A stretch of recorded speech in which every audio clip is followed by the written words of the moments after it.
বিসমিল্লাহির রহমানির রহিম। যে জাতির ইতিহাস নাই সে জাতি মরিয়া গিয়াছে বলে বিবেচিত হবে, কথাটি বলেছেন বঙ্কিমচন্দ্র চট্টোপাধ্যায়। আজকে আমি বারোয়াখালী আদর্শ উচ্চ বিদ্যালয়ে এসেছি। এটির দালিলিক নাম হচ্ছে বারোয়াখালী উচ্চ বিদ্যালয়।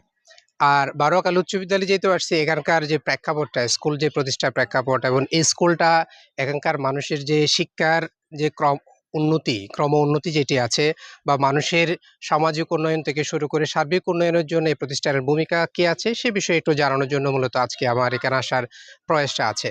আমি শুরুতে বলি, এই বিদ্যালয় যখন প্রতিষ্ঠিত হয়, আপনারা দেখতে পাচ্ছেন 1970 সালে কিন্তু বারোয়াখালী আদর্শ উচ্চ বিদ্যালয় প্রতিষ্ঠিত। তখনও দেশ স্বাধীন হয়নি, আর বারোয়াখালীও তখন স্বাধীন ছিল না। বারোয়াখালী স্বাধীন ছিল না বলতে কি, বারোয়াখালী তখন চৌপলন্ডি ইউনিয়নের অধীনে ছিল। আপনারা জানেন চৌপলন্ডি ইউনিয়নটা 1955-56 সাল থেকে প্রতিষ্ঠিত হয়।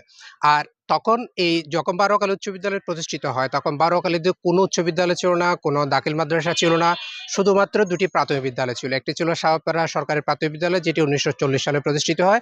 আর একটি হচ্ছে মধ্য বারোয়াখালী, যেটি আছে করিমসিদ্ধার পাড়ার মধ্যে, সেটি 1954 সালে প্রতিষ্ঠিত হয়।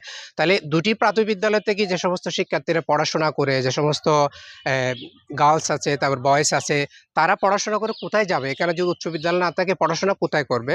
আমরা জানি চৌপলন্ডি যে উচ্চ বিদ্যালয় সেটি 1965 সালে হয়। তাহলে তাও কিন্তু বেশি দিন নয়, 5 বছরের মাথায়।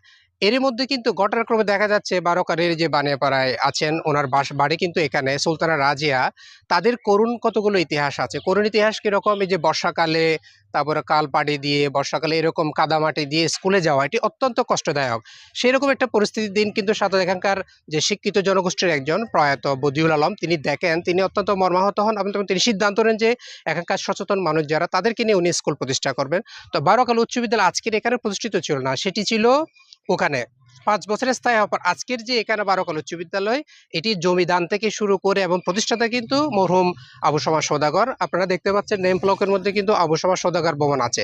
তার মানে আজকের যে গ্রাউন্ডটা, এই গ্রাউন্ডটা আর্থিক দিক দিয়ে শুরু করে অবকাঠামো, তারপরে এখানে জমিদান থেকে শুরু করে, তিনি অগ্রগামী নায়ক, এবং তাকে এখানকার প্রতিষ্ঠাতা বলা হয়। যদিও স্কুলের প্রতিষ্ঠাতার শুরুতে কিন্তু বদিউল আলম সাহেব কিন্তু প্রতিষ্ঠা করেছিলেন। তো আজকে আমি এখানে আমার এখানের আমার যে কৈশোর জীবনের কিন্তু প্রায় 5-6 বছর কিন্তু বারোয়াখালী উচ্চ বিদ্যালয়ে কিন্তু অতিবাহিত করেছি। আমরা 1997 সাল থেকে 2002 পর্যন্ত বারোয়াখালী উচ্চ বিদ্যালয়ে ছাত্র ছিলাম। আমরা যখন ছাত্র ছিলাম তখন এই যে আপনারা অবকাঠামো দেখতে পাচ্ছেন, সেটি ছিল শুধুমাত্র উপরের তলা না নিচতলা। আর এখানে আজকের যে মাল্টি স্টোরি যে বিল্ডিংটা, চমৎকার যে বিল্ডিংটা আমরা দেখতে পাচ্ছি, শিক্ষার্থীদের জন্য চমৎকার একটা পরিবেশ। এটি কিন্তু ওই সময় ছিল না, এটি ভাঙা জরাজীর্ণ একটি ঘর ছিল। সেই ঘরের মধ্যে আমরা পড়াশোনা করেছি। আর এই অফিসটা কিন্তু তখন ছিল। তো আমরা যখন স্টুডেন্ট ছিলাম তখন বারোয়াখালী উচ্চ বিদ্যালয়ের সর্বোচ্চ হয়তো 100 থেকে 150-200 স্টুডেন্ট ছিল। কিন্তু সেই জায়গায় আজকে এটা প্রায় হাজারের উন্নীত হচ্ছে, মানে শিক্ষার্থীর সংখ্যা হাজার উন্নীত। এটি দ্বারা কি বোঝায়? 1997 সালে যদি 150 স্টুডেন্ট, এখন যদি 1000 হয়, এটি দ্বারা বারোয়াখালী কি চিত্র দেখায়? বারোয়াখালী যে শিক্ষায় যে আগাচ্ছে, শিক্ষা কিভাবে আগায়? প্রতিষ্ঠান না থাকলে অবশ্যই এরকম আগাতো না। তাহলে আমি মনে করি বারোয়াখালীর মধ্যে যে সমস্ত প্রতিষ্ঠানগুলো আছে, তার মধ্যে সর্বোচ্চ ভালো শিক্ষা কিন্তু এই প্রতিষ্ঠান দিচ্ছে। এটি আমাদের প্রাণের বিদ্যালয়। আমরা যখন শিক্ষার্থী ছিলাম তখন এখানকার যে ম্যাথ যিনি পড়াতেন, বাসুদেব স্যার, শওকত স্যার, তারা এখন কিন্তু আছেন, জায়েন আছেন, প্রধান শিক্ষক স্যার আছেন, আরও অনেকেই এখানকার যারা পণ্ডিত শিক্ষক তারা আছেন। তো আমি আশা করব বারোয়াখালীর স্কুলে যারা পড়তে চান, মানে অগ্রগামী যে পড়াশোনাটা তারা করতে চান, তারা বারোয়াখালী উচ্চ বিদ্যালয়ে ভর্তি হবেন বলে আমি আশা করছি। ধন্যবাদ সবাইকে। Thank you.